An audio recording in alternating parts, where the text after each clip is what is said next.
What is going on, everybody? Welcome back to another very special episode of the Lazarus Pit here on the Heroes for Hire podcast Patreon.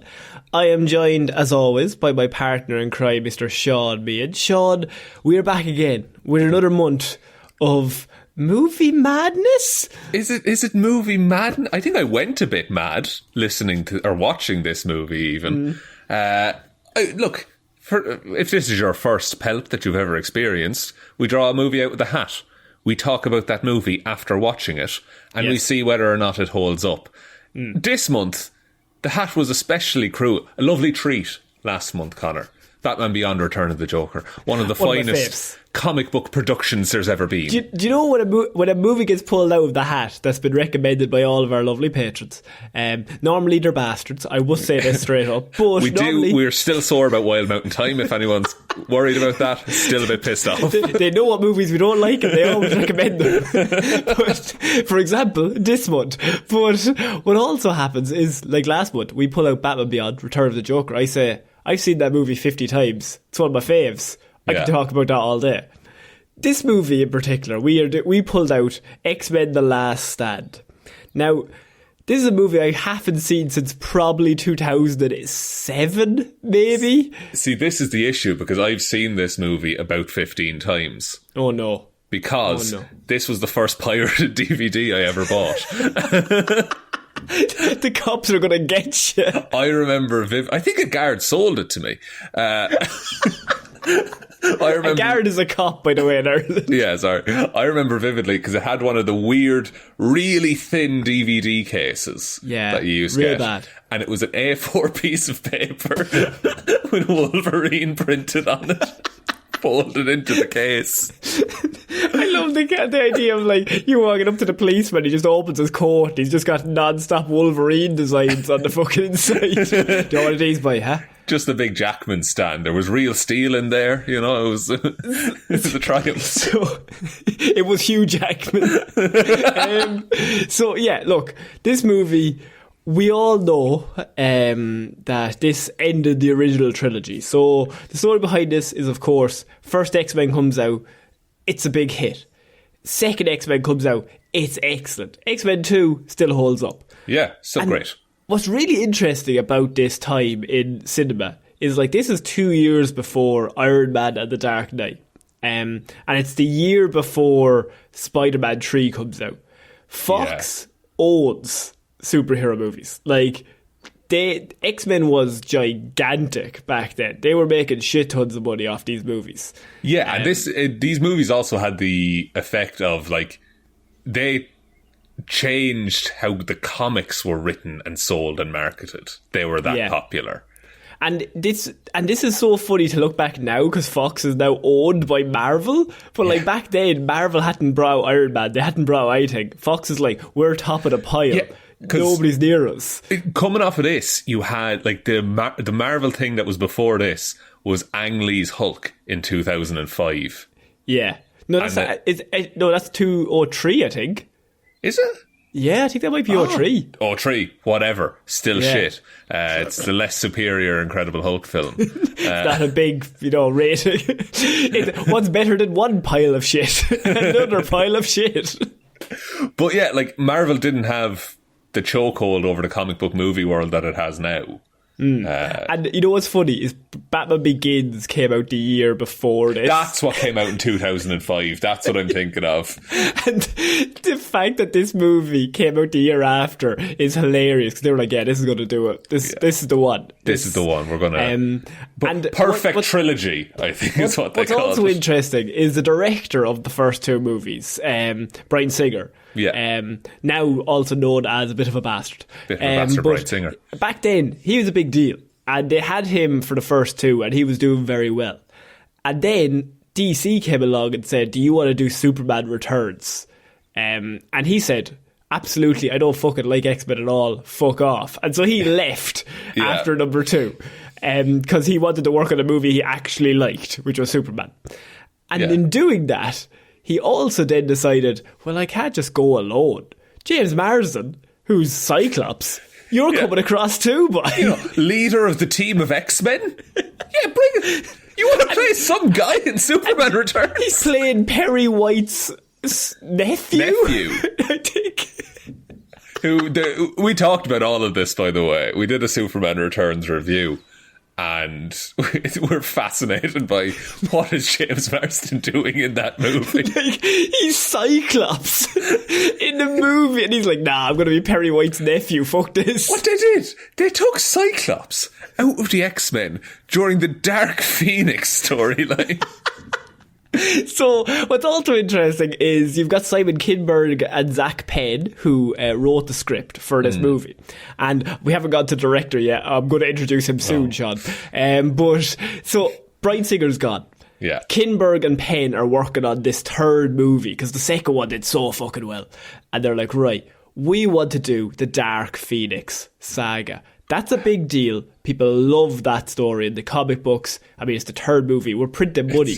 It's the only Jean Grey story there is as far as any comic book fan is concerned. And so they're like, this is perfect. We're going to do this. Fox says, hang on. We don't like that. It's a bit fucking convoluted. It's a bit long. It's a bit confusing. I don't want to get into it, but we're going to do the Cure storyline instead. And so the studio says they want to do the Cure storyline. Kinberg and Penn go, we want to do Dark Phoenix. What happens then is they amalgamate the two.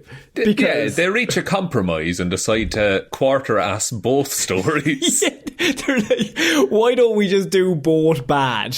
And so they decide, as I said, to do both. And so then they're like, right, we need a director. Now we've got the script out. We're doing half and half. We're taking out Cyclops, don't need him.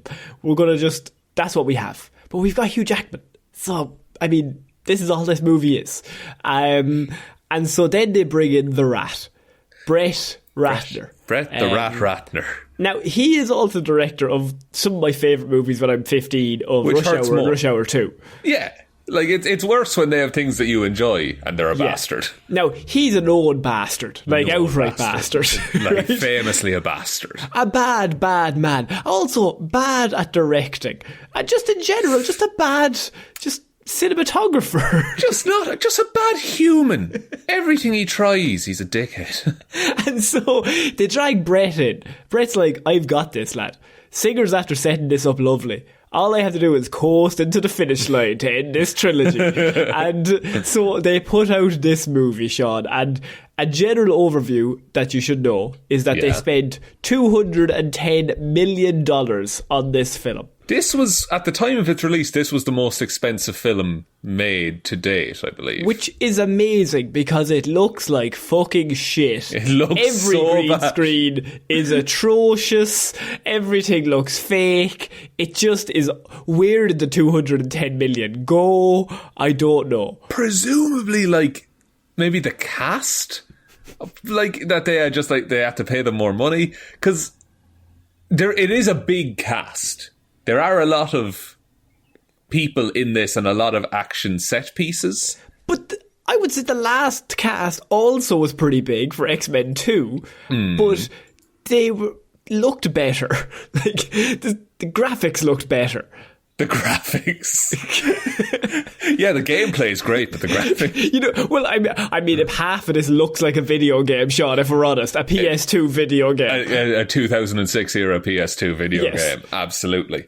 The thing about it is, part of me had fond memories of watching this as a kid. Clearly I was stupid.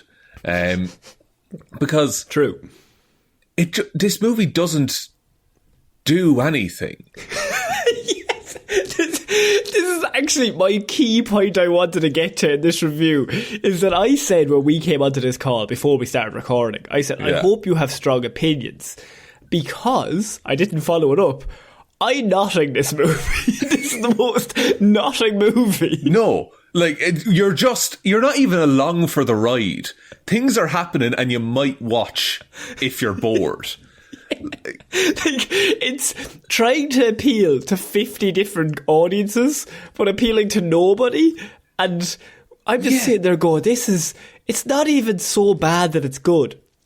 And it's not even terrible. It's just so boring and just so pointless. And there's no reason it should be, because even if some of the elements from any of the comic book stories you're pulling from, even if some of those were adapted well, it would be an interesting watch. Like, fucking, like, oh my God. So, there's a scene, right, in this movie where, like, Holocaust survivor Magneto is telling people, like, is basically fighting for mutant freedom. Yeah. And that should be a whole big thing. And they just, like, he has nothing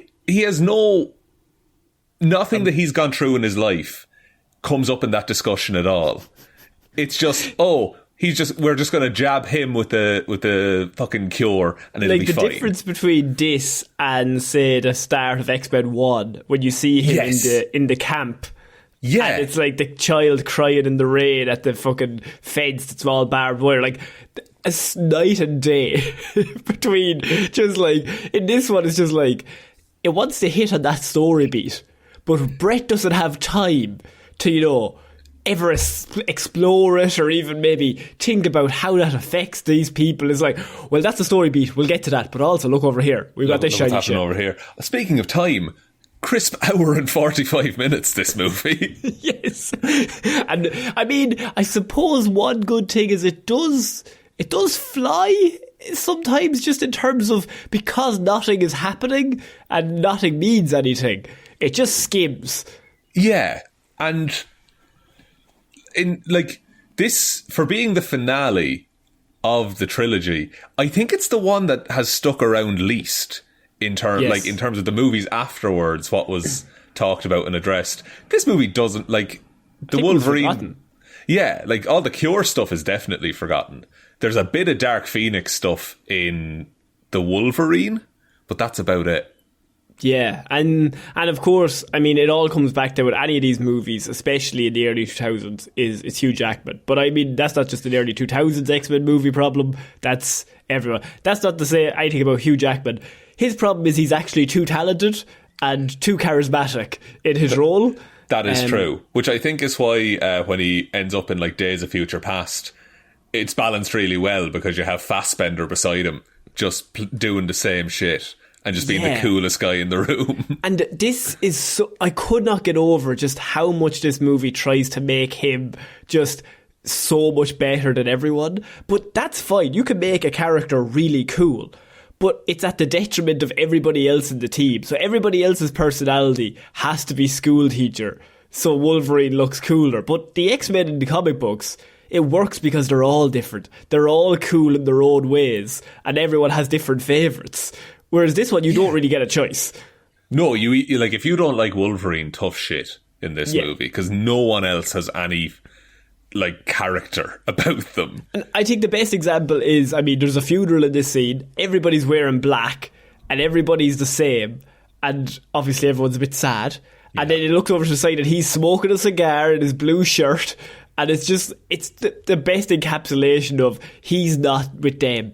Like, they're all a bit sad. They're all a bit whingy over there crying over Professor X. He's the cool hero over here. He's going to get things done. Yeah.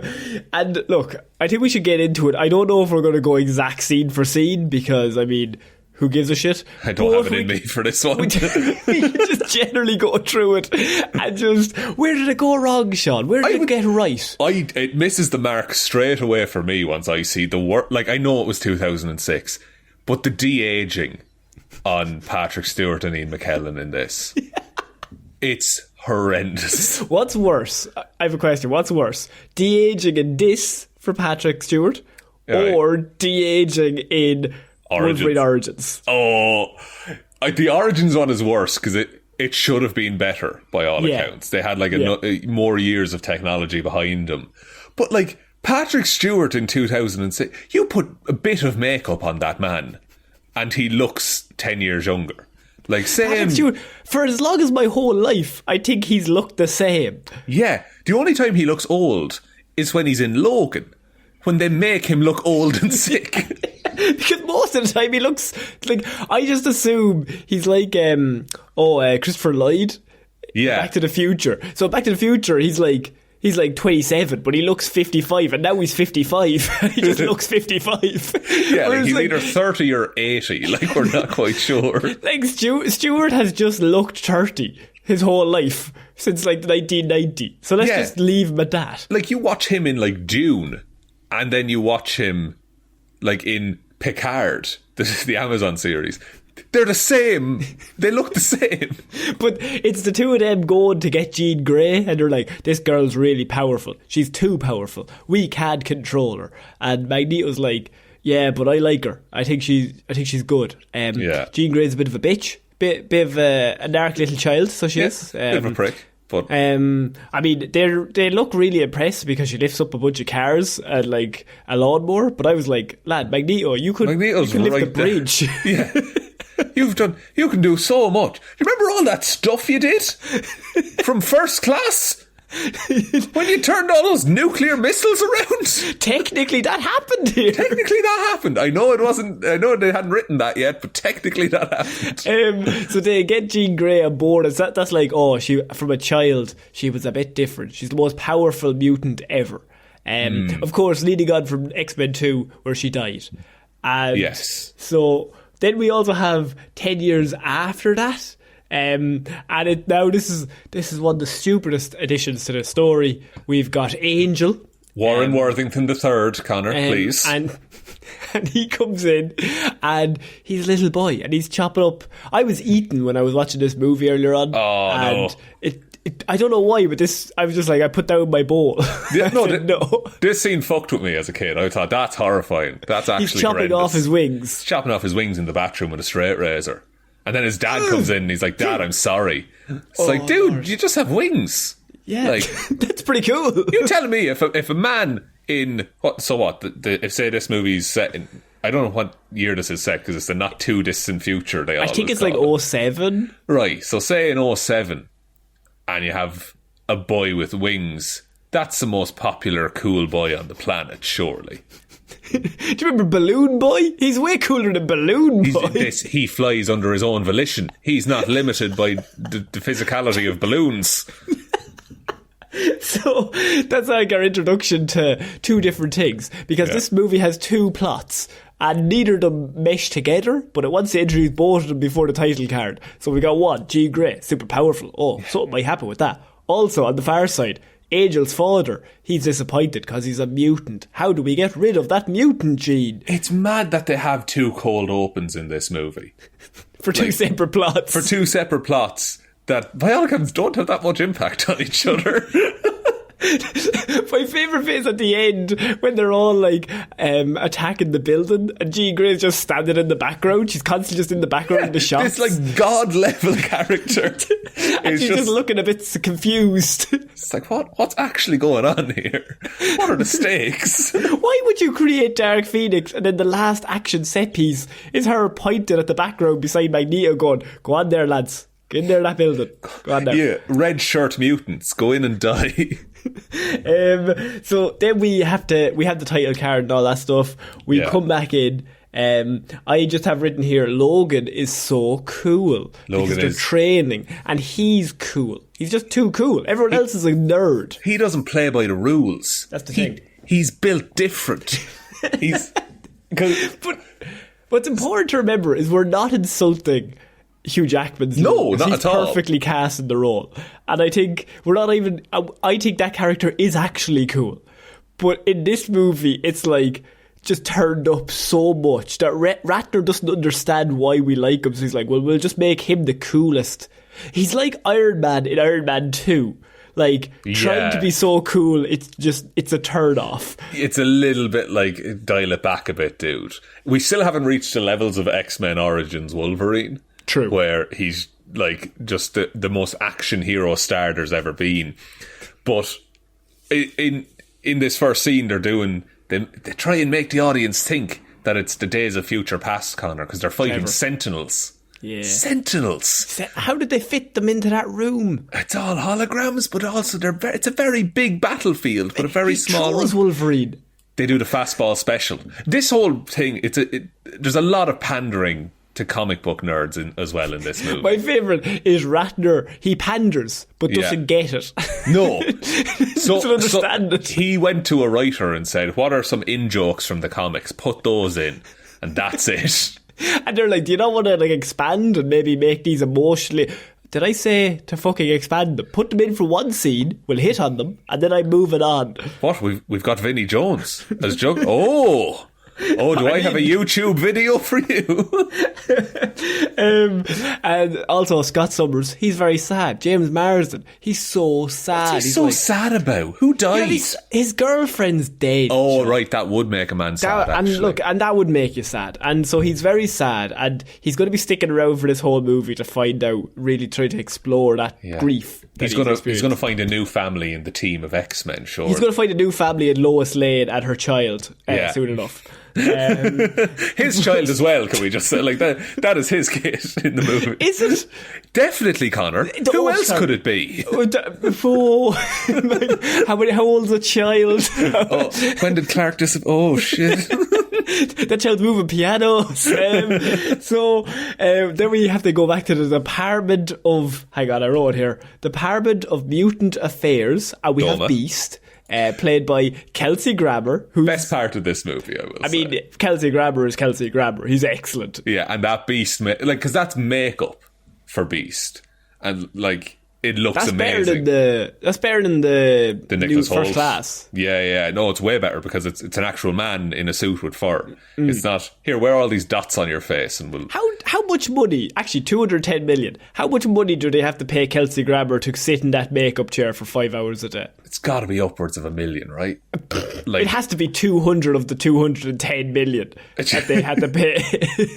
What if they gave him like 2.1 million?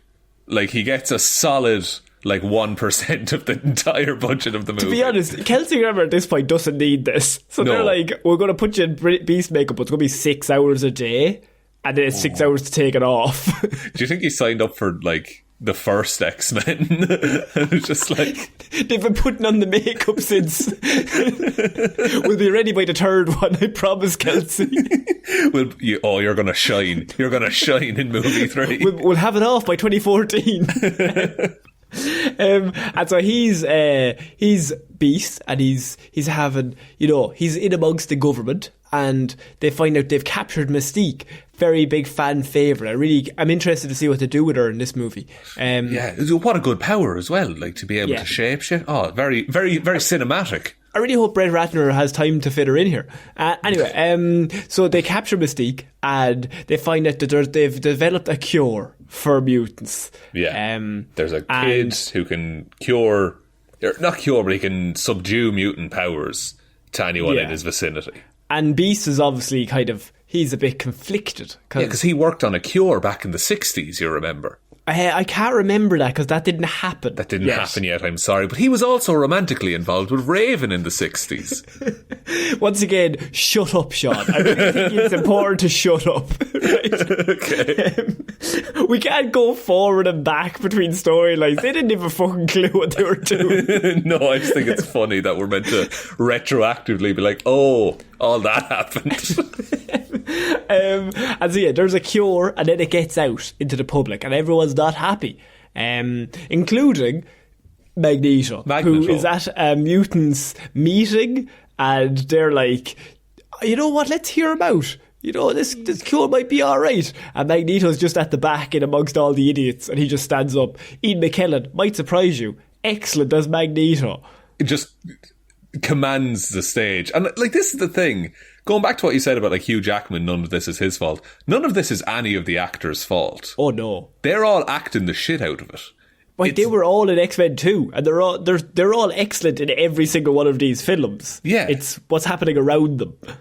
Exactly. And so, like, the characters are all solid. I just don't care about any of them in this movie because they're written poorly. Like, Halle Berry has an Oscar, but in this one, I think she was just told to stand around and just be as generic as possible. There was meant to be a third plot with, I know, and her and Logan having a weird on and off relationship thing. Right. So there's a load of bits where her and Logan are butting heads, but then they cut out all of the cute canoodly stuff. So it just looks like they're fighting the whole time. But if they cut out the fights as well, she would have no scenes. None. Because every scene in this movie is a Wolverine scene. Yeah, and every scene with Halle Berry is her being the polar opposite of Wolverine to show how cool Wolverine is. Is there a scene that she's in that he's not in? I don't think so. No, I don't think there's actually a scene in the X-Men mansion. Oh, sorry. There's one because you have to have the Kitty Pryde Iceman scenes. But even that, he gets involved on the end with Rogue. Yes, but they've always been a thing, him and Rogue. Yeah, I like that. I like that relationship. I like it. Yeah, they're good together. But, so there's a cure. Nobody's happy. Magneto, obviously, I mean, if you've read any comic books, he's not with this. And that's such a good storyline to be like, you have Holocaust survivor Magneto, and he's being told there's a cure that for all of your people, and you're like, you could develop that so much. Yeah, because what he hears is, you identify, like you and your community, you are mutants. You have these powers. You were born like this. Here is a cure that if all the governments of the world decided, or if even one government decided, they could forcibly use this cure on any of you. Yeah. Without your consent. Like, that's horrifying to anyone, especially Magneto, given everything that's gone on. But he just becomes this kind of one-note villain for the rest of the movie, I feel. Once again, the rat he's popped up. Yeah. So the rat has decided, that's fine. Yeah, look, he's around the Holocaust. We have a storyline where people are trying to whatever, right? And then he's just like, okay, let's move on. Yeah, we've gotten the point across. That's all we need to do. We just need to imply things. We never have to actually explore anything. We need to sow the seed. Like I bet he would play that off as like, oh no, we trust our audience is intelligent to fill in the gaps. He just doesn't want to fill in any gaps. No, we're intelligent to understand the link, but I'm like, you just never touched it again. He just dropped it. Like, you made it up for one scene because Magneto needed another crew. And so they joined him. He got a few bits of crew. One of them, by the way, is just a GPS to mutants, which is very really handy. It is very actually handy because he doesn't have a big Cerebro machine. That's true. And then after that, he's just like, he's fine. He's like, we're just going to fight the government. We're not going to let them do this to us. You know what I mean? Which is basically his plot in every other X-Men movie, but it's not really deeper than that. No, it's just. It kind of, like, because he went through a whole journey in X2 as well, and it just kind of undoes a lot of that. I don't think Ratner had seen X2. I don't think Ratner's seen any movies. I think Ratner had watched a highlight reel on YouTube of the first two movies. I was like, yeah, I got that. Yeah, cool. More of that? Cool. And so then we have one of my favourite scenes in all of X-Men cinema. Cyclops goes to a lake, and he dies. Lake. He just fucking dies. Just dies.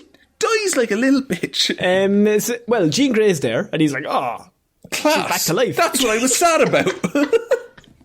That's literally it. He turns up, he's sad about his dead girlfriend, he looks up, she's there, just alive. And he thinks, lads, my eyes are playing tricks on me. My laser eyes are playing tricks on me. Golly gee, it's a Christmas already. And so he's delighted. And they get back together, they're kissing and they're hugging, and then we never see him die, because he dies off screen, because James Marsden only had a few days on set, because he had to go film Superman Returns. Yeah. That might be the lake they used in Superman Returns, now that I think about it. Actually, it fucking is. It fucking is, I bet you. I bet he doubled up on the day. He got 2 paychecks. I will say, okay, let's give a bit of praise. There is a bit where Jean is like, oh, Scott, take off the glasses and look at me. And she like holds back his laser eyes. That's a cool bit. I like that. But dies off screen, leaving only his early 2000s sunglasses behind. I mean, it's just one of the biggest kicks in the balls to a character that in comic books, Cyclops is like, he's the leader. Yeah, he's the head of the X-Men. Movies, it's what's known as the movies have always done him dirty. He's always the most boring Boy Scout of all time. He really is. Like, in the comics, he is the first to be recruited to the X-Men. He's the first one Charles finds. And you know what's interesting is what happened to Cyclops is what everyone feared would happen to Captain America, but they avoided that one. The Boy Scout thing. Yeah, like made him really boring. So they could have done that easily with Captain America as well, but they went the other way. Whereas Cyclops, I mean, it's just... James Marsden is excellent.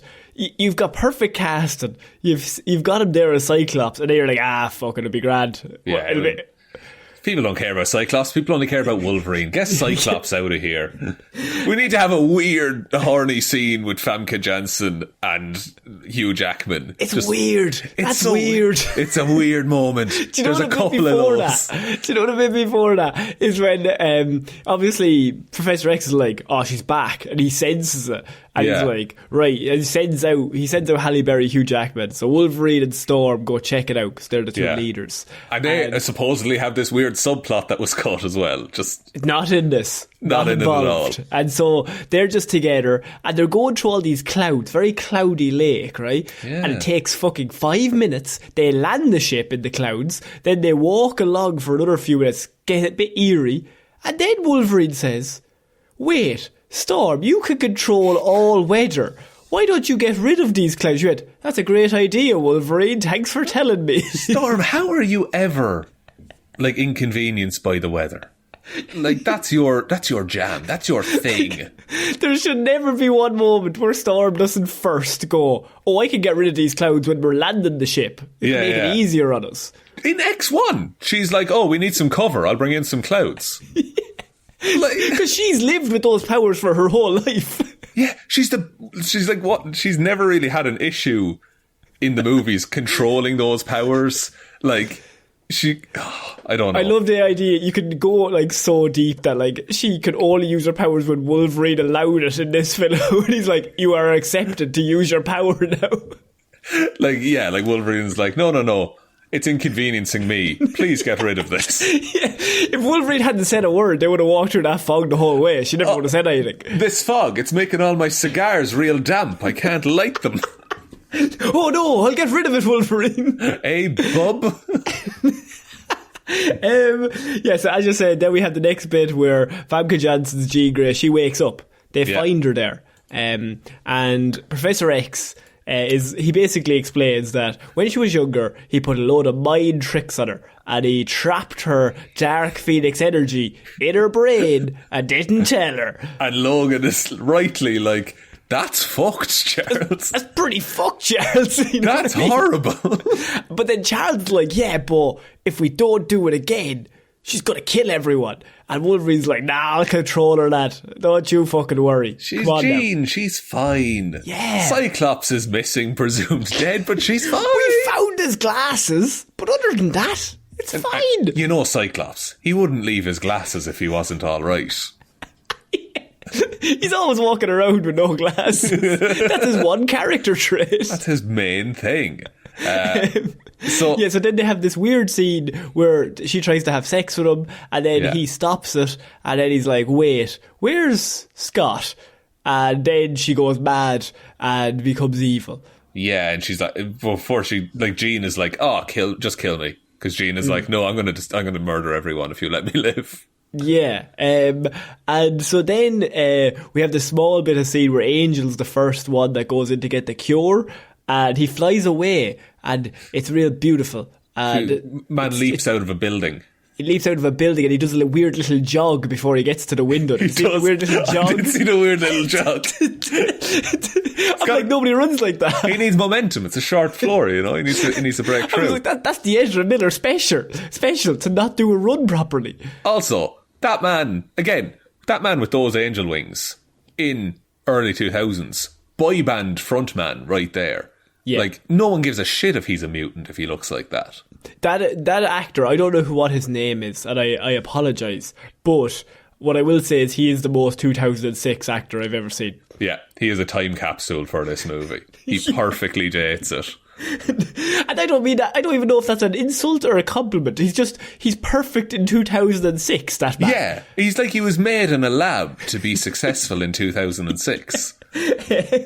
So our next scene is the truck scene, and because what happens is Magneto's like, I need my side gal, and I need her back in the fold. So they're very clever, right? So they've got Mystique.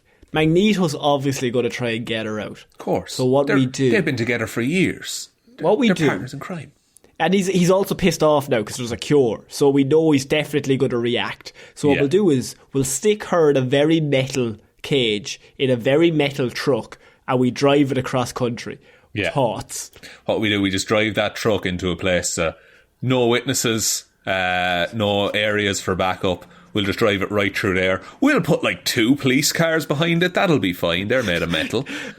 Actually, this is a really good scene for Magneto, though, because it's always cool when he's just a killer, because he can do that.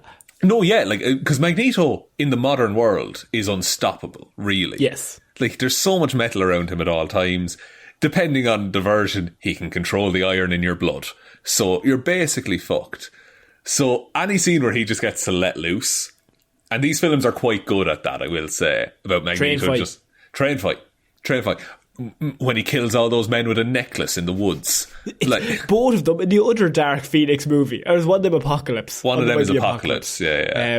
But this one is he's crushing cars. He doesn't even take a second look. The boys are driving toward him. He just crushes it completely, kills all 4 men, and then just fucks it to the side, and then crushes the other one and fucks that to the side. And we get a truck flip in this movie as well, don't we? Truck flip, yeah. A truck flip, yeah. I love a truck flip. So then they land. Go on. Yeah.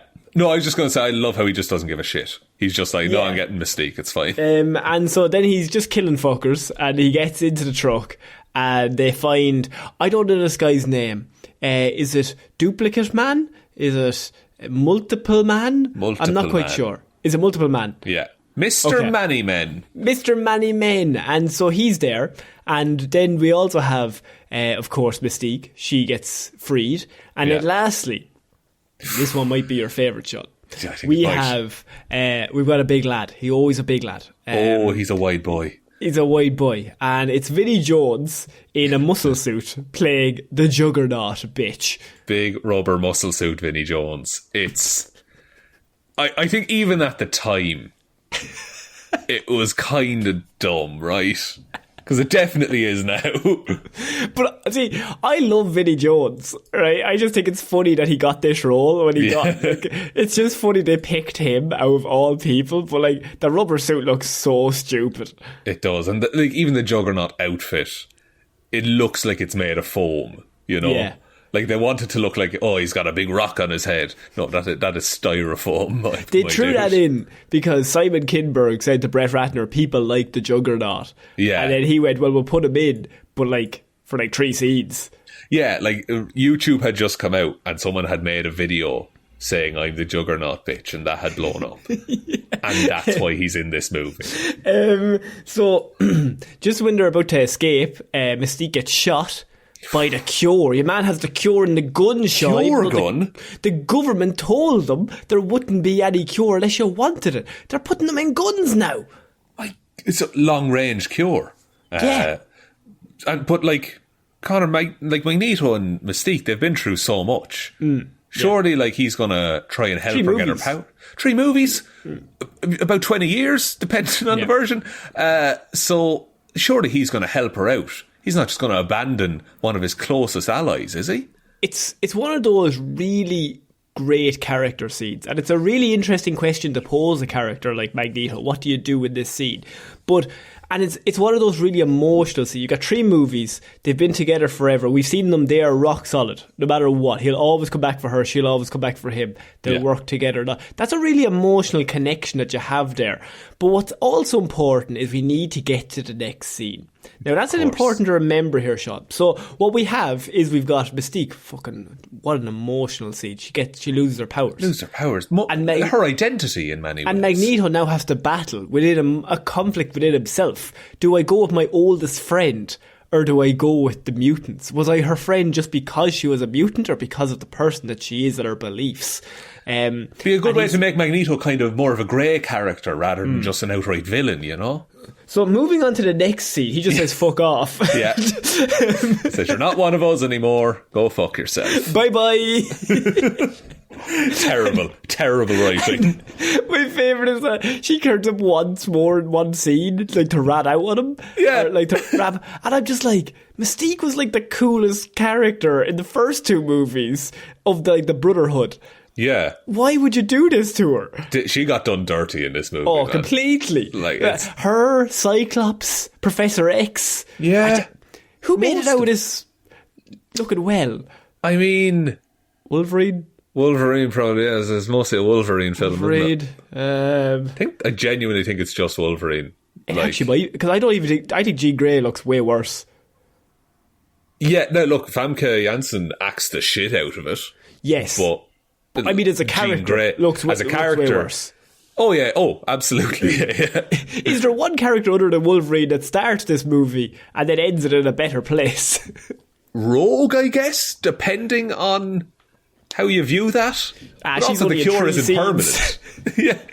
3 scenes and 2 of them are her looking at her boyfriend ice skating. And the other one is, I'm cured. I'm no longer a mutant. Well, that's a big emotional scene we didn't see. It was happening off screen. Let's hold hands. So yeah, then what happens then is they have to go visit Jean. Jean fucks off. She's mad. And she goes back to her childhood home. And Professor X is like, we're going to go get her. So him, Wolverine and Storm, who have a side plot that doesn't exist, they turn up.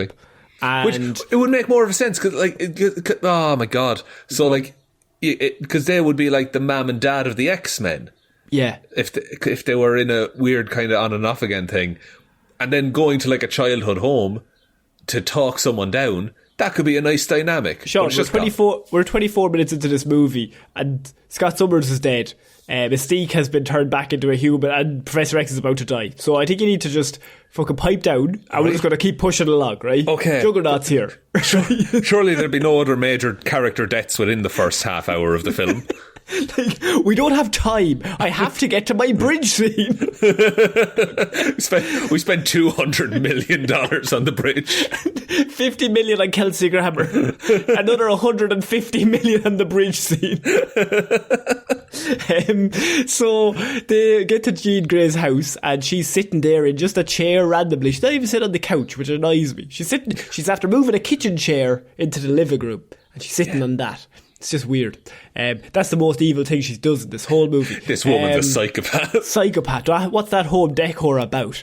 And so X turns up and Magneto turns up. And the two lads, they're like, how's it going? We're after meeting here again. Isn't this weird? Jez, you're looking old. What happened to you? Professor X is like, I look the same, to be honest. But what happens then is interesting because Magneto says, Juggernaut, you keep those lads out, talking about Wolverine and Storm. Make sure they don't get into this house. And he sets his team outside. And then when it all goes to shit inside, Jean Grey starts going mad because Magneto is like telling her he just wants to control you. He doesn't even like you. He's never even your friend. He told me you were a dickhead behind your back at all. Yeah. He lied to you for years. Like, he put mental blocks on your brain. That's fucked. And so Jean Grey, obviously not too happy. And then Professor X is like, now calm down, right? You'd be prettier if you smiled more, Jean, but calm down. You're hysterical.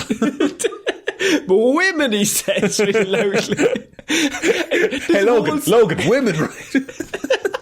And his whole scene, I was like, X, you are going to die, lad. He's going to go through you. I would say he has the wrong vibes going into that room. There are absolute wrong vibes going. Let me fucking mind blend you. Yeah. He read it like, he was like, no, maybe go a softer route. Like, oh, we can work on this together. We can help. I don't have to set any traps. We just need to work on this. Work through it together. Me and you, we've always been together, Jean. Like, me and you always know each other. I'm really sorry for setting those traps. We can work on it from now on. All that shit. But no, he's like, nah, fuck you. I'm trapping your brain again. And Magneto rightfully is like, he wants to trap you again. And Jean Grey, not too happy. So, not thrilled. it all starts kicking off. Wolverine's like, I better get in there and help. Juggernaut, smart. Juggernaut's like, I'll fight Wolverine. Picks him up, fucks him in through the window.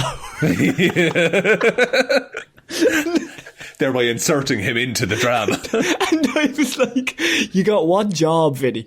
Vinny, your one role was to keep Wolverine out of the house. Like, all you have to do is grab hold of him and start moving the opposite direction. Throw him into a different house if you have to. Why throw him into the one house he wants to get into?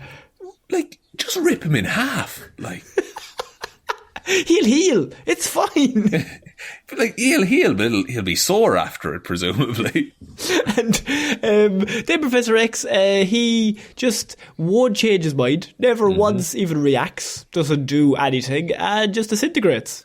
Just explodes in a weird cloud of dust and ash. She bursts his ashes, or his atoms. Yeah, definitely. Like, there's no way back from that, Connor. We'll never see this man again. No, I don't think. I think he's pretty dead, to be honest. Yeah. And Magneto's like, you shouldn't have done that. Anyway, come on with me. He was my friend. Now, do you want to stand behind me while I do some shit on a bridge? Huh? $50 million going to the bridge. Very good bridge. And so he's like, you come with me now, Jean. I'll look after you. We're going to work together. And she's like, yeah, that's fair enough. That seems like a good plan. And Wolverine, he's like, oh wow, this whole scene didn't really get much of an emotional, traumatic scene, but Professor X is now dead. Yeah, and now, God, where's my blue shirt? I have a funeral to get to. So they have to go to the funeral. And to be honest, it's a bit of a dickhead move from Wolverine. I mean, this dude took you in. This dude gave you a family. You're showing up, sleeves rolled up, cigar in your mouth, looking like you hate him. To be honest, like it's just fucking what a prick Wolverine is. Oh, but he's so cool. He's so cool though. Oh, fuck me, he's cool though. God damn it. Because he's not sad, he's angry. That's what he's about. He's a loose cannon, but I'm glad he's at her deck, Shaun. Yeah. That's what I always say to you. He's a man's man, what can I say? He literally is like Iron Man, Tony Stark and Iron Man 2. I'm just like, just react like a human. Just have an emotion, please. Other than, I'm too cool for this. Right? So they have the funeral. Storm is now the leader of the X-Men. Yeah. And then next scene is Iceman and Kitty Pryde, and they go have an ice skate, and Rogue sees this through the window, and she's like, that's not great. Iceman's a bit of a dick. Iceman is a bit of a dick. Give him the cold shoulder is what I would do, Rogue. Or touch his face and steal his powers and kill him. Or just rub his face so much and kill him. Just kill him. Just kill him. Fucking kill him, Rogue. Wait till he falls asleep, touch his nose. Just boop his nose with your finger and kill him that way. They have a weird date ice skatey thing to cheer Kitty up after the funeral. It's fine. Iceman, you have a girlfriend. It's a bit fucking sus. Very sus. Do you know, it would have been grand had you knocked on Rogue's door and said, listen, Kitty's a bit sad, I'm just going to go ice skating with her. Even though that would have been fine. Is that fine? At least Rogue wouldn't have looked out the window and happened to catch them doing it. You knock on your girlfriend's door. Say, that girl next door is sad, who I can have sex with because she doesn't kill me if I touch her. And I wouldn't phrase it like that, Connor. I would not phrase it like that. Sorry. I just think naturally, Rogue's like, that's a bit fucking... It's a bad move. But fucking Rogue, do you want to put on some gloves and come join us? Like, how hard? It's ice. It's going to be cold anyway. But, Rogue then leaves, and before she leaves, she runs into Wolverine because everybody has to work around him. And if he leaves the house, and she's like, "Can I leave? Can I leave?" Wolverine? It's like Itchy and Scratchy, and it's like, if he's not around, everyone should be asking, where's Wolverine? Where's Wolverine gone? But I imagine it's the scene like in Get Out where when Wolverine leaves the room, the party stops and everyone just stops moving until he comes back into the room. Till he's ready to reactivate. And so, Wolverine's like, I'm not your dad. You just do whatever feels right for you. And that's a really nice scene. It's actually the one nice scene in the movie. Yeah, because they kind of came to the X-Mansion together, didn't they? Like, they kind of both found each other and then found the mansion. And I just really like that she's like, why are you trying to stop me? And he's like, I'm not trying to stop you. I'm just saying, like, if you're doing it for him, it's a bad deal. Like, you're going to get cured. And she's like, no, I'm doing it for me. And he's like, that's fair enough. Yeah. You do what you got to do. Do what makes you happy. Yeah. Nice man, Wolverine, because you were a dickhead the last scene to the funeral for your father figure. So now you're nice. Yeah. I'm so confused. I wonder will that streak continue at all in the future of the film? Then we have to go back to Magneto's Brotherhood back in the forest. Oh, I love a forest. Love a forest space. This is our lovely set piece for the next few minutes because we have Magneto and he's like, you're so powerful. Oh, wow. You're amazing. You could do anything. Now stand behind me while I do the last act. But anyway, you're amazing. I like the bit when she rips apart the gun and that's goes to try and stab him with the cure and he starts freaking out. Yeah, he's like, that's enough. Stop it, please. And she's like, oh, you're trying to control me as well. I like Ian McKellen. I mean, this might sound surprising, Sean. Ian McKellen is good at acting. Okay, how'd you reach that conclusion? It's just that he really gets across that he's a shithouse. Oh, fuck, this one's really way more powerful than me. Oh, shit, I could die. Yeah, he has a certain way in his eyes of just capturing, I might be out of my depth here. Like, he's really good at that stuff. And so then we have a really small scene where Storm and the team are standing around Beast, Storm, Kitty, you have Iceman, Wolverine, the Dream Five. Yeah. Why are Kitty and Iceman there? Nobody knows. They're just there. They are the only other named X-Men in the film. They don't have anybody else. They just have kids. And they realise, I think at this point Brett has realised he's killed everyone else. Yeah. Like, Brett is like, okay, let's bring Cyclops in for the... Oh no. What have I done? I've killed everyone. Because if there's only senior members, it's Wolverine, Storm and Beast. And that's it. Yeah. Like, and even Beast is like, I feel like he's more of a reserve. He's not even in the team. He's in the government. Yeah, but he's quite strong and can bite people. And so they have Kitty Pryde there and also Iceman. They're both sitting around. Angel then comes in and he's like, I heard this was a place for mutants. And Storm's like, it still is. Come on in. And then they go back to a different room. And that's the last we see of that scene. We really needed it. Yeah, that's the entire reason Angel is in this movie. Yeah. Is to have Storm say that one line. No, he's there to save somebody at the end, Sean. But you could but if Angel's not in it, that other character doesn't have to be in it either. That's a good point, but also, Angel doesn't even need to come to the mansion to do the last scene. No, he really doesn't. But look, what's important here is we've got a lovely moment where Angel's been accepted into a mansion by a blue beast of a man.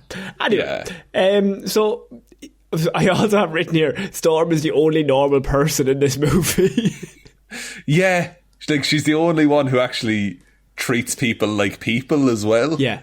And not just bodies to quip off. Yeah, exactly. I was going to say like props to do puns off. But exactly. Just like she's the only one who's like, we should probably care for people, guys. Yeah, there's like kids are scared. There's like 70 kids here, guys.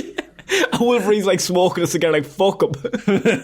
Wolverine's pouring petrol all over the place and just lighting matches, seeing what happens. Pour petrol on himself and set himself on fire. Fuck. Oh, I'm so cool. So then Magneto starts a war by sending. Is it Pyro? What's that mutant's name? I think it's Pyro. Pyro. Flame Boy. Yeah, Pyro, Matt? I think it's just Pyro, honestly. So Pyro comes out. He sets fire to the whole the place that they were giving out the cure to all the mutants, because all the mutants are lining up outside, and he sets fire to the whole place. And then Magneto's on the television, and he's like, I've started a war. You're either with us or against us. The mutants are fighting back, and we're going to kill everyone that's not a mutant. The rhetoric is really weird for what that character has been through, though. Yeah, but let's forget what he's been through and his character traits and what his character's based off that makes him interesting. This is the plot shot. But I'm just saying, he's standing up on a podium above everyone saying they'll start a war, and if you're not with us, you're against it. Oh, I don't like it. I don't like it. It's irony, Shaun. See, Brett he's playing 4D chess. He realises that's irony. I think he did.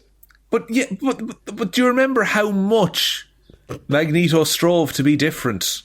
And I get it's a common thing with his character that like there is a lot of unfortunate similarities there. But Conor, and I would like to point to First Class, to where he hunted Nazis around the globe for his own, just so he could sleep at night. Yeah, that's so good. That is so good.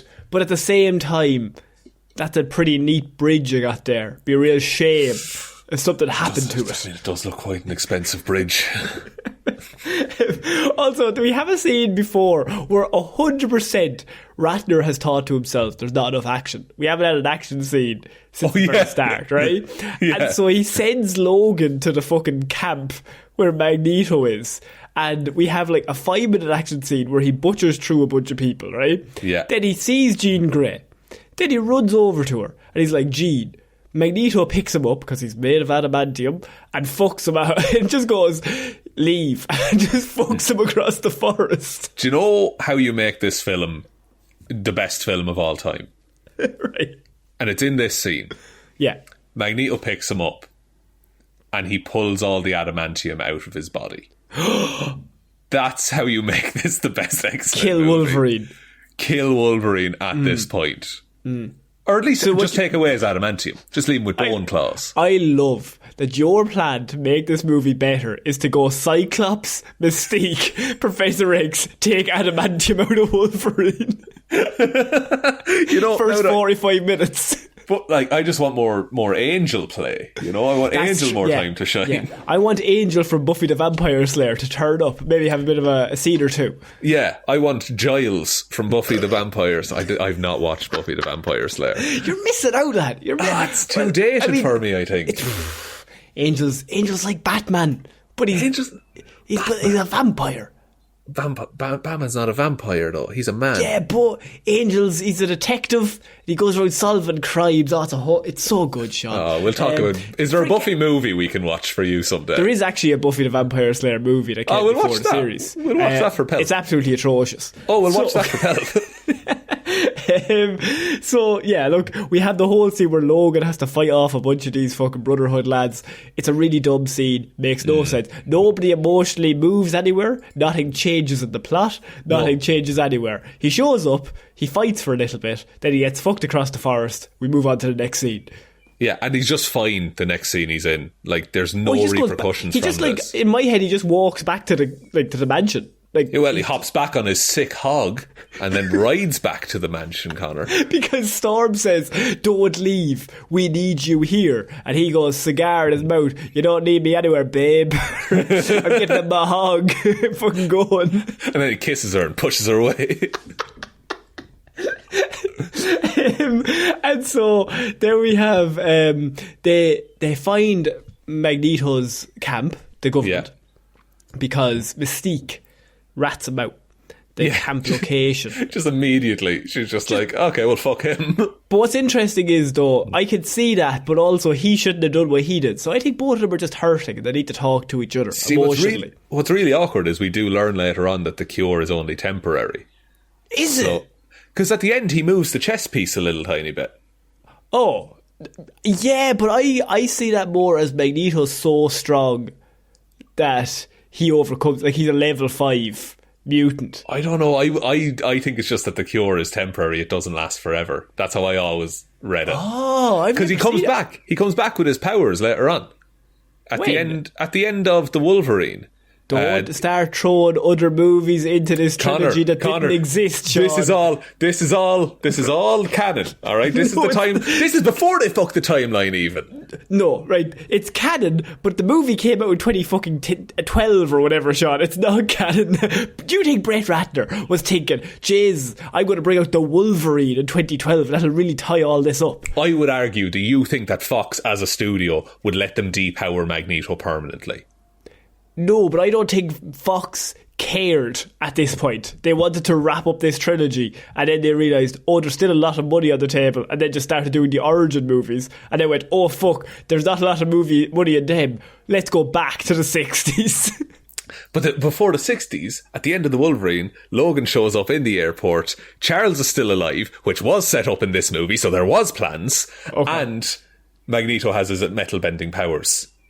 What? Charles isn't alive though at the end of this movie. He fucking is. He's reincarnated in the body of his brain dead brother.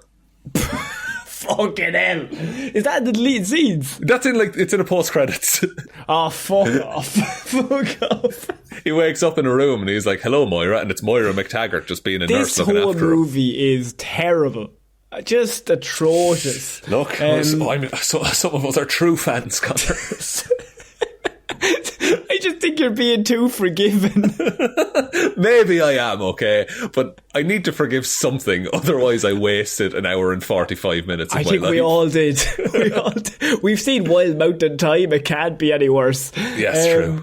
So, yeah, then we have the big scene where, the government show up at the camp. Turns out it's duplicate Multiple Man. He's there. That's why they wrote Multiple Man into this movie, for this one scene. And they just capture him. Wow. He outsmarted them. God help us all. So the next scene is we have shite green screens behind. Yeah. I wrote specifically one of the worst green screen jobs I've ever seen. There's a scene where Magneto, Juggernaut, and the rest of his crew are looking at the bridge. Up on the hill, is it? Up on the hill. Yes. And it's absolutely fucking atrocious. It looks like if you go to Harry Potter World and they put you in front of a green screen and put you in front of Hogwarts. It's that level of bad. To me, it's like the 50s movies where they're driving and they're just projecting it. That is how bad it was. And I was just like, $210 million. And nobody took a second look at that shot. I was like, we should probably composite that better in the background. Just make it a little...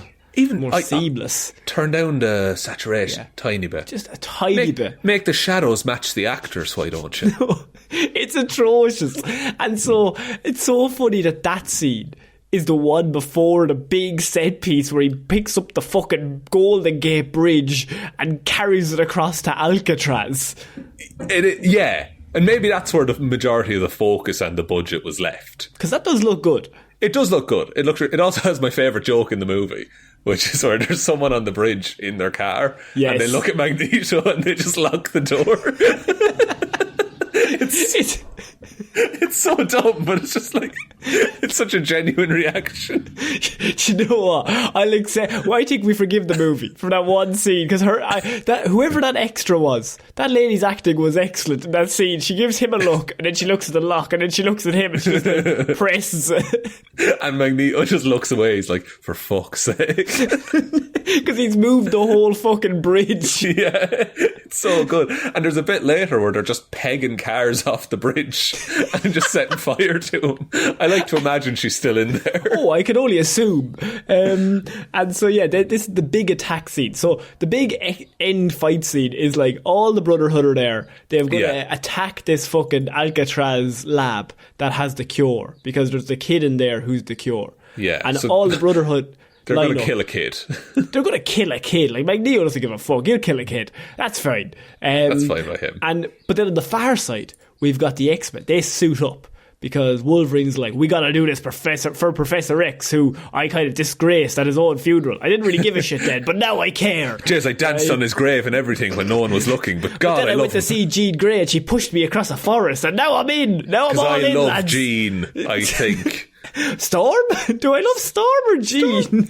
I don't know. I do not know. But Beast even gets a little X-Men suit. Beast gets a suit. They have 6 people, so it's 6 versus about 300. Yeah, but they've got teamwork, Conor. Exactly. And they also have the army, who now are all set up with non-metal plastic guns that shoot the cure. And what happens is you have a big standoff where you have all the army protecting the lab, basically not letting Magneto get to it. Magneto's on the other side, and he sets all the pawns going forward, and they all just get shot to death by the cure. So they're all like sprinting towards it, and the army lads are just picking them all off one by one. Some of the most worthless mutant powers that we've seen as well in this franchise. There's the man with 2-inch spikes all over him. Very good. There's the man with transparent skin. Did you see that, dude? The guy he can stick to things, Spider-Man. Yeah. So useful. So useful on Alcatraz Island. He's just sticking to a wall and then he falls. And the wall is destroyed. And so what happens then is Juggernaut's like, why am I not going in? And he's like, we let the pawns, in chess you let the pawns go in first. So basically he's just setting lads in to get butchered to death to see what they'd have. Yeah, and, it's an odd move. But at the same time, very Magneto. I'm willing to accept that. But is he because he loves mutants? Magneto values mutant life more than people say. Like, he even says in this movie, Charles Xavier did more for mutants than anyone ever has. Actually, that's one of the best scenes in the film. Just that 1 10-second scene. It really is, because it shows that he respects the hell out of Charles Xavier. He doesn't agree with his methods. He thinks there's more effective ways to it, but he acknowledges, no, he's done a lot for mutants. And Magneto loves mutants. They're his people. He would not just send in droves of them to their death. To get turned into humans. Yeah, it wouldn't happen. But it's cool set piece, though. It is a cool set piece, I suppose. I'll acknowledge it's a cool set piece. Try to get into the brain of the rat. I don't want to, Connor. No, he's a bastard of a man. But it's a dark, twisted place. We were talking about Buffy, actually, Joss Whedon as well. Not a lot of bastards in this episode. You know, Joss Whedon actually wrote Gifted, the storyline that this is based off of. In the Dark Phoenix. The Cure. The Cure. Yeah, sorry, yeah. Bastards all round. Bastards all round. Everyone's connected to this. But, yeah, so then the big fight scene happens. All the X-Men line up. Now, this was the bit that annoyed me, right? So there's 6 of them. Yeah. And the 6 of them are Metal Man, what's his name? Colossus, jeez, I forgot his name from Deadpool. Colossus, you've got Wolverine, you've got Beast, you've got Storm, you've got Iceman, right? That's a pretty strong 5 in hand-to-hand combat. On the edge, you got Kitty Pryde. Now, if I'm going into battle, Wolverine is like, hold this line, we don't let them pass here. I'm like, Wolverine, tactically, that is a shit plan because Storm is better from distance, so you stick her up on a roof. Yeah. Kitty Pryde, what is the point of her sending her into this battle? She can run through people, fair enough. She can put people in the ground. It's grand for Wolverine. He can't be killed, and he's got knives constantly. Yeah, and he's an excellent fighter and can't get tired. So, to me, I'm like, okay, well, Storm, you go above and just start lightning striking boys non-stop. Yeah. Storm, you know that metal bridge that everyone's standing on? Do you want to just go for it? and so then, to me, I'm like, well, you send Beast and Wolverine in first. And just let them massacre as many of them as they can. Iceman in behind, icing people. Kitty Pryde, go get the kid, which she does eventually. But, like, my favourite was, like, we hold this line. I was like, it's a bit unfair on 2 of the members. It really is. Like, you and Beast are fine. And Colossus. Yeah. If you want to hold a line, get Iceman to make a very big ice wall on that line. And you, Colossus and Beast, just stand in front of it and then just mole hands down. And Storm, I don't know, make a hailstorm, but it's like bowling ball sized, and just target it at those lads. And that's not to say, like, Kitty Pryde is an excellent character. Oh, she is. She's fantastic. She's got great strengths, but I don't think hand-to-hand combat is one of that girl's strengths. No, now technically she can't be hit, so that's one thing in her favour. That's true, actually. That's true. But you could use her with one of them. Yeah, like, you could, in theory, the fastball special with Wolverine. Do that. Just throw her literally through everyone and just get her to kick Magneto in the head. We're not rewriting the movie, but I'm just telling you, that's how you set up this team of 6. Yeah, and like, none of these ideas have flaws in them, but they're certainly better than us 6. We'll hold the line. If I was Wolverine, I would constantly be like, guys, let's hold the line and get into a hand-to-hand fight with people. Because I'm Wolverine. Yeah, and I love killing. Because to be honest, I can't die, so you're all fucked, lads. If they overwhelm me, you're all dead. Guys, let's set fire to ourselves. How about that? Intimidate them. Iceman, you'd love it. And so what happens then is Juggernaut goes in to get the kid, which is Leech. And because obviously he's the cure, so they want to kill him. And Kitty Pryde goes in and she's going to get him. as well, because obviously they're trying to save him. And you have a scene where Kitty Pryde is trying to outrun the Juggernaut, and the Juggernaut's being like, the Juggernaut, Sean. As a Juggernaut fan, what do you think of this? It's not a great representation of the Juggernaut, I would say. One of the worst, I would say. Absolutely terrible. Don't you know who I am? I'm the Juggernaut, buddy. Bitch. Oh, yeah. But also, like, his whole thing is that, like, nothing can slow him down and he can't be stopped, right?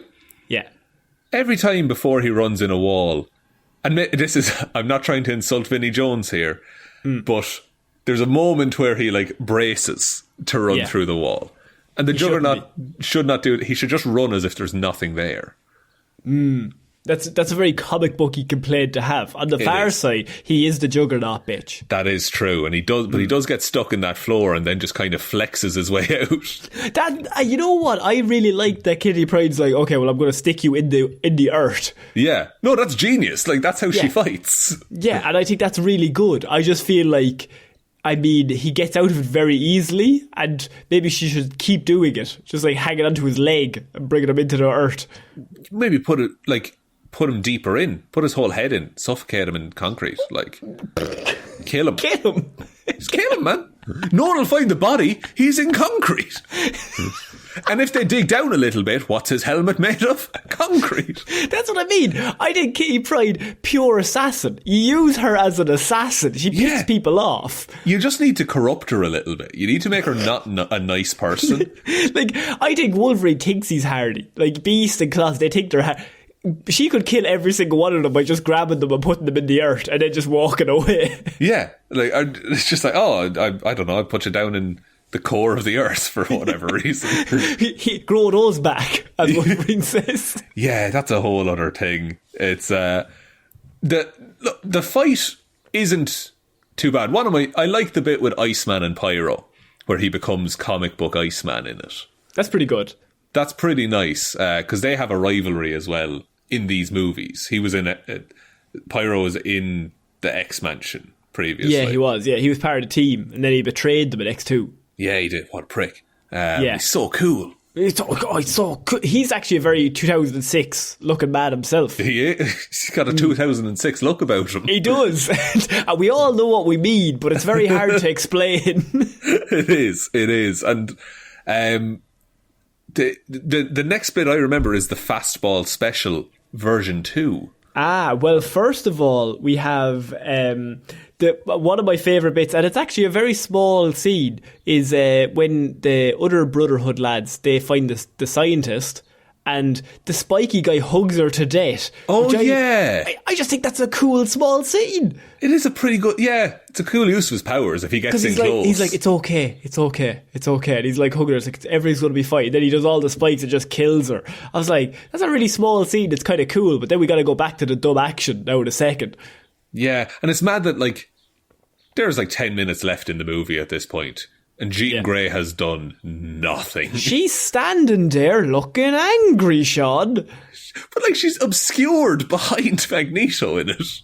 Yeah, like, Jean Grey in this last scene is the equivalent of when you have, like, a really good football player, but you leave him on the bench. You're like, right, you stand there and look at the game. And you tell me what you think. Right, once extra time comes, that's when you're going to shine. It's such a dumb idea, because Magneto's constantly like, she's our big weapon. Now, if you'll excuse me, stand in the fucking back, because this is my show, right? I'm going to carry this bridge. Yeah, like, she, like, killed Cyclops, right? Why not just have her explode the facility that the kid is in? Well, in the next, like, literally in 5 minutes, she explodes everything and everyone. And is clearly capable of doing that. So why isn't that the plan straight away? If we're honest with ourselves, Sean, what happens is they've created a character that's too powerful, and it's a classic X-Men trope that they Professor X'd Jean Grey. It's true. They just make her not willing to do anything, I suppose. She's just kind of watching. She's just having a look. She's playing it by ear.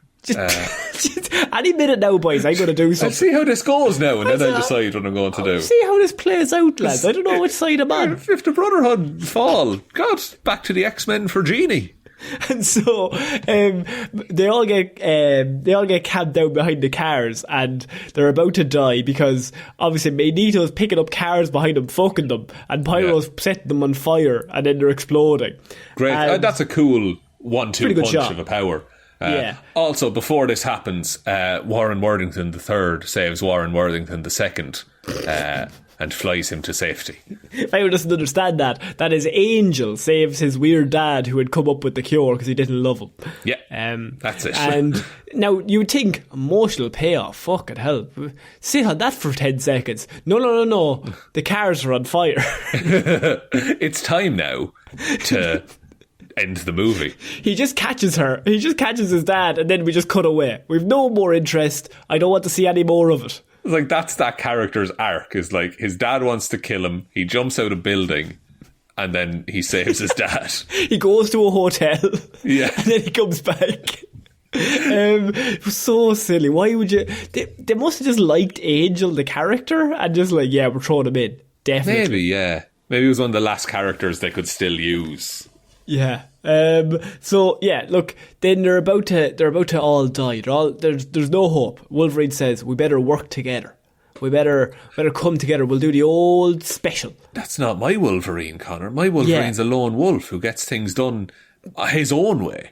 But this is his arc, Shaun. This is the arc that we all wanted. So he gets Colossus to pick him up, and he fucks him. And this might surprise you, Shaun, as of every X-Men movie we've ever seen, ever. Go ahead. Gets thrown at Magneto. Now, perfect plan. Man made of metal thrown at the man who controls metal. What's he going to do? Probably nothing. If only someone had pulled all the adamantium out of his body earlier, that might have worked and been clever. Smart. Thinking ahead. Pull my bones out. That's why he went to the forest. He's just like, no, because guys, he's definitely going to take all the metal from my bones. And they're like, that's pretty risky, Wolverine. No, it'll definitely work. And he has to drive back real sad, being like, he didn't take the metal. I'm still full of metal. Fucking shit. So now we have to use teamwork. I'm going to do it all myself, I promise. Anyway, so he gets thrown. Metal bolts. And that's the scene this movie needs. And so then he catches him, obviously, as we've seen hundreds of times in all these movies. Yeah. But I think I seen a tweet once which was so funny, is every X-Men movie is one where it's like, I'm going to fuck this guy up. Oh no, I'm made of metal. And so Magneto catches him. And he's like, you never learn. And Wolverine's like, yes, I do. Ha ha ha. I'm a teacher. Because Beast then lands behind him and stabs him with all the cure, Shaun. Magneto's cured. I like how he just stabs him with like a fistful of cures. Like 4 of them at once. Look, fair play for Beast for getting the final kill on Magneto. But yeah, he's no longer a mutant. He's just like all of them now, Connor. He's just a regular boy. It's so fucked up, man. Because, like, like the X-Men, similar to Magneto, they want to help mutants. They don't just want to take someone's powers from them. I'm telling you, Brett Ratner hates X-Men, and he nuclear bombed this fucking franchise. Like, I think Brett Ratner was up to do Superman Returns.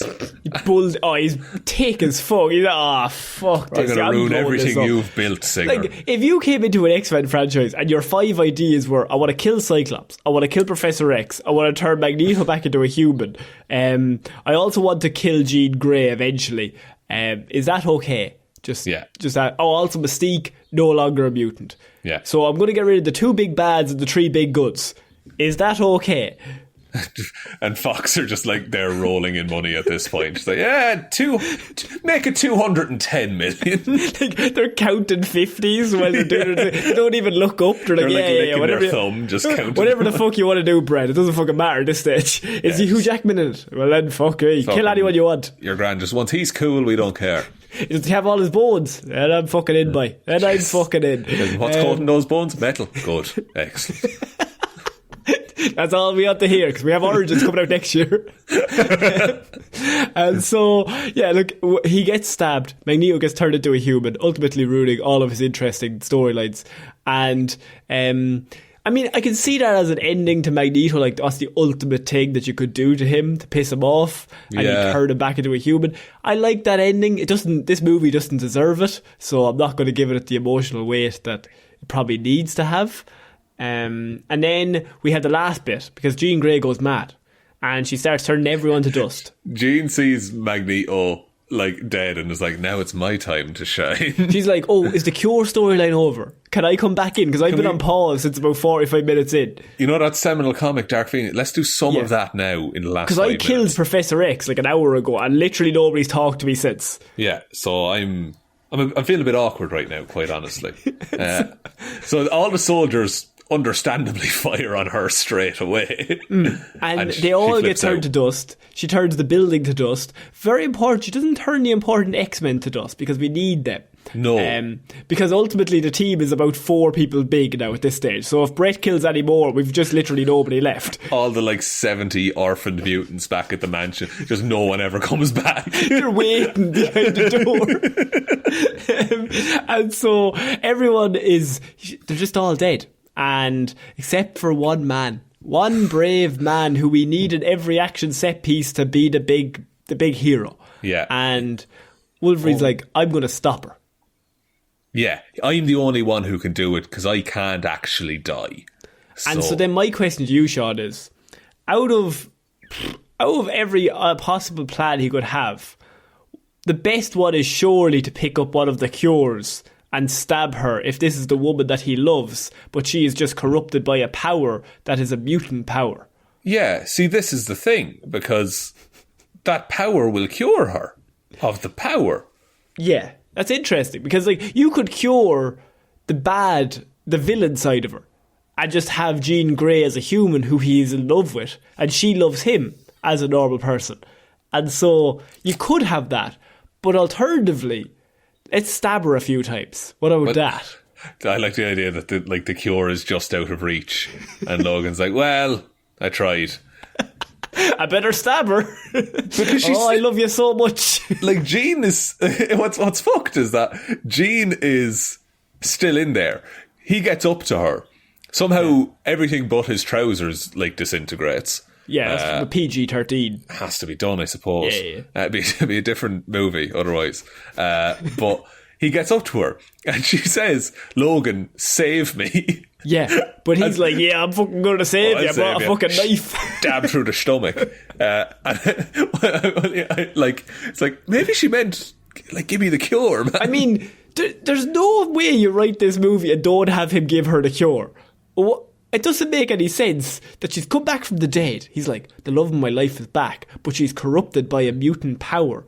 Oh, fuck, what could we do? If only there was a way we could not have the mutant power in her, I would have the woman that I love back. Exactly, because in this, it's not like some cosmic force that is making Jean Grey super powerful. No. It's just her base level, basically. Yeah. If you wanted to do, because you could do this, and you can still have Wolverine be the cool guy, all the way through, since Jean comes back, you need people to tell him, we have to stop her. We have to put an end to her. She's not Jean anymore. And him being bull tick, being like, no, it's her. It's her.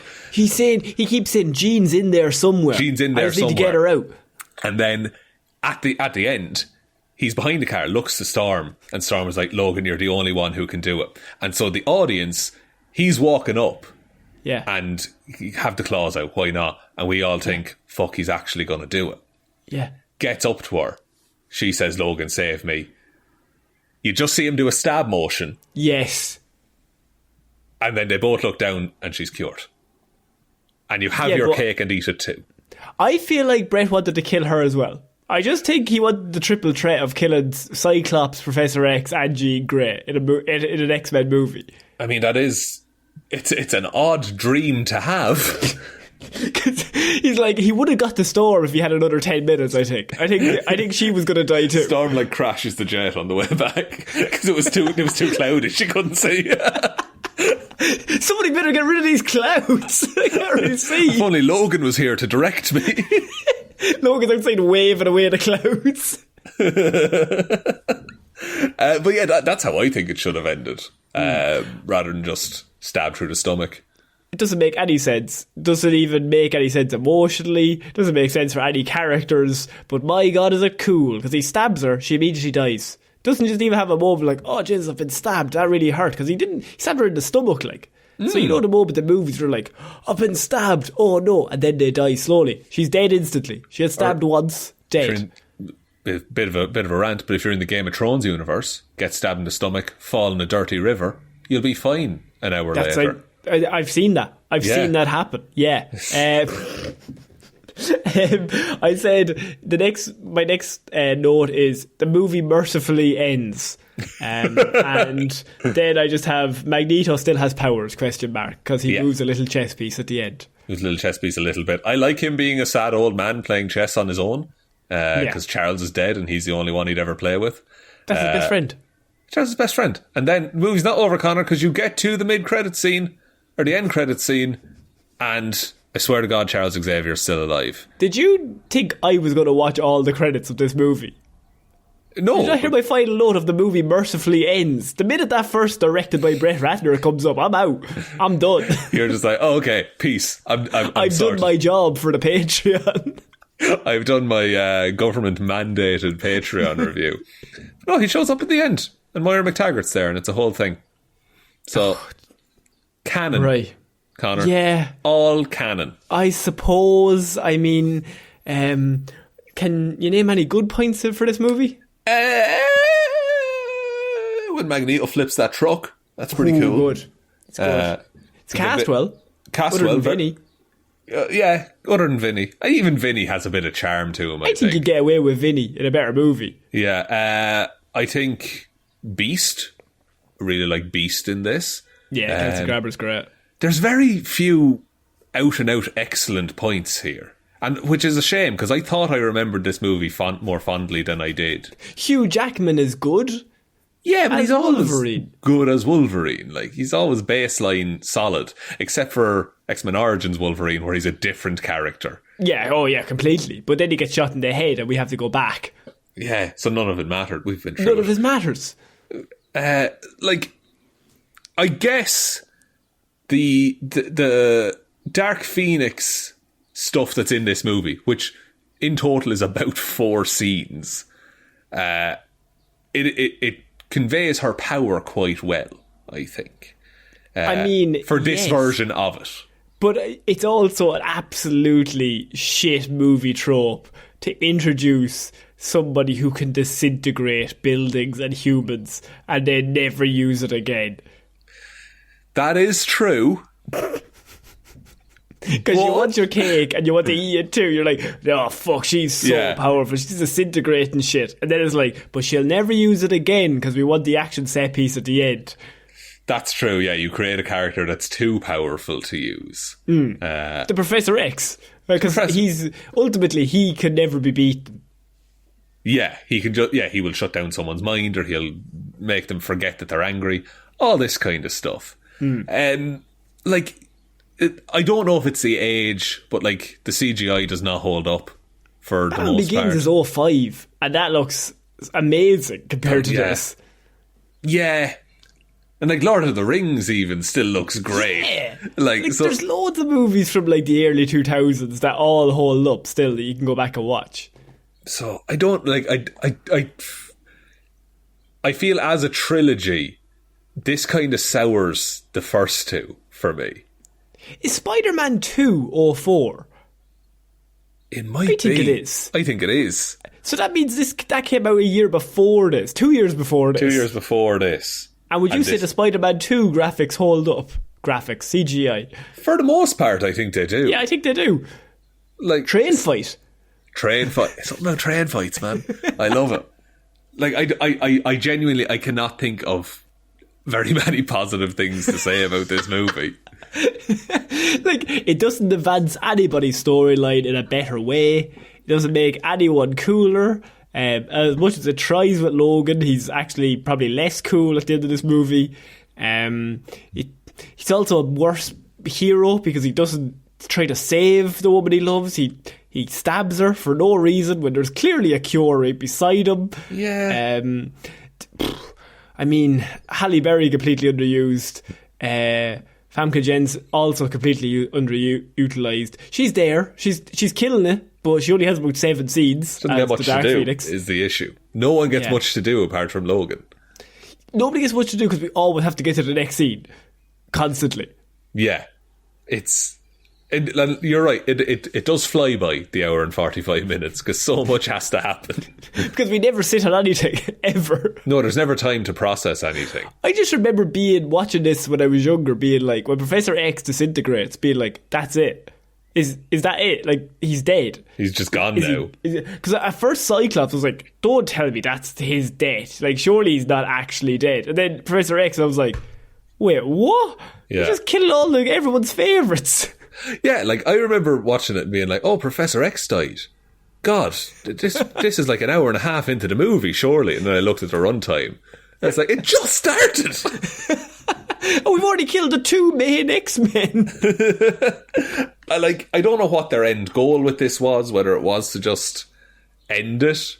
But I think it was. I feel like there's too many weird little cliffhangers. Like, and maybe that's just them being like, oh, we could do more in the future. But, like, they really left themselves a mess with this movie. They just blew it up. I'm telling you, they brought in Ratner with a nuclear bomb and they just like, fucking blow it up. We don't want to do this. We're going to do Origins. We're going to do all those Origins movies. We'll go back in time. We'll see what happens. But you can do whatever the fuck you want. Blow everything up. Because we'll just do a different timeline. So it's fine. Yeah, we'll just fix it all later. Yeah, we'll fix it in post. Yeah, there's this great movie coming out in 10 years called First Class. And that's going to be great. It's going to solve a lot of your problems, Brett. So, I mean, I don't even know what to give this in terms of our Weetabix rating. I'd give it half a Weetabix with sour milk. I'd give it, maybe half a Weetabix, but I have to eat it in 4 seconds. Yeah. Because like, it's something I like. There's not enough of it. There's not enough time to enjoy it. And it's just, it's ruined by everything that surrounds it. Yes. But I think that brings an end to this month's Lazarus pitch on. I mean, it's been a month, hasn't it? Yeah, it has. So I hope everyone enjoyed listening to this review. It's the best movie I've seen this month. I've not seen many movies this month, it seems. Batman came out this month. That's what I'm saying, John. I see. Good bit. Way better than The Batman. What a shit movie. Way better than Little Women that I watched on Netflix recently. They came out like 2018 though, so I don't know if that counts. It's pretty good.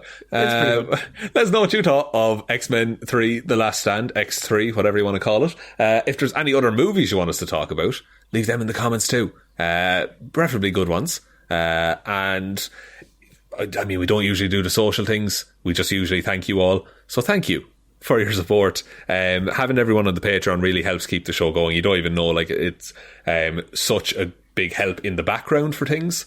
So we hope you're enjoying these episodes. We will be doing Moon Knight reviews when that's coming out. And we hope you're just enjoying the regular weekly episodes as well. They've been fun. They've been a lot of fun recently. So I think so. Yeah. So look, anything you want us to talk about, any ideas you have for other things you'd like to see on the Patreon, message us, leave comments, emails, whatever. But mainly, have a good day, I suppose. That's a nice way to finish it. Yeah, have a good day. Yeah, so I have not been Conor Lawler. Who have you been? I have been Shaun Mean. Oh, right. Have I been Wolverine? Am I the cool one? I think you're too cool for school. Yeah, you're Wolverine. Man. And you're James Marsden. Oh, no. What a handsome man. Okay, bye. Bye.